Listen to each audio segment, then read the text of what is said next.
the difficulty which we see, that whenever you talk to our brothers and sisters, the problem is that the landscape is very different.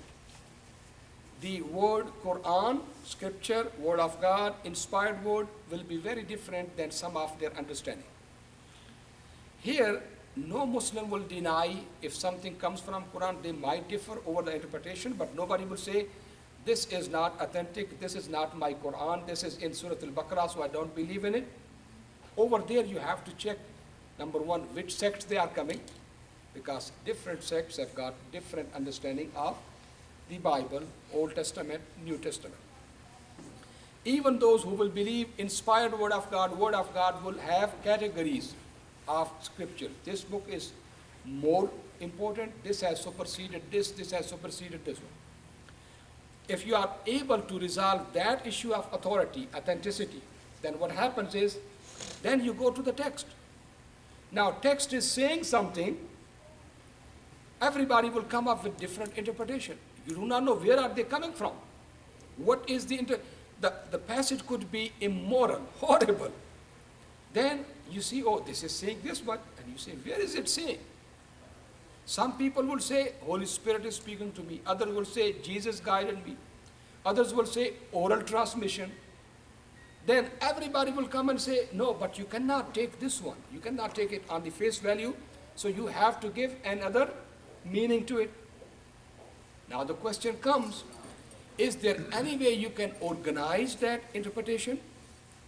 Or everybody is their own God, you know? This is the way I understand it, this is the way it means. So there's no way you can compare with two. That's where some people say, and some of these Christian scholars have said, that you look into the Christian history, it seems that everybody looks into the well, looks at his own face and says, this is Jesus. Everybody is reflecting upon Jesus and God from their own personal perspective. The African Americans, for them, Jesus is a liberator. While the white Americans, Jesus is a savior. So it's like, it's not Jesus who is giving or controlling what people should do, as if people are controlling what he should do, and everybody is looking from his or her own perspective and forcing Jesus to do what he wants to. So in this way, it's not the scripture, it's not the word of God or God which is shaping the thought patterns. It is human beings who are forcing God what to do, forcing the Bible what to say, forcing the text what you should mean. Because honestly, we Muslims do not know how much blessings Allah subhanahu wa ta'ala has given us.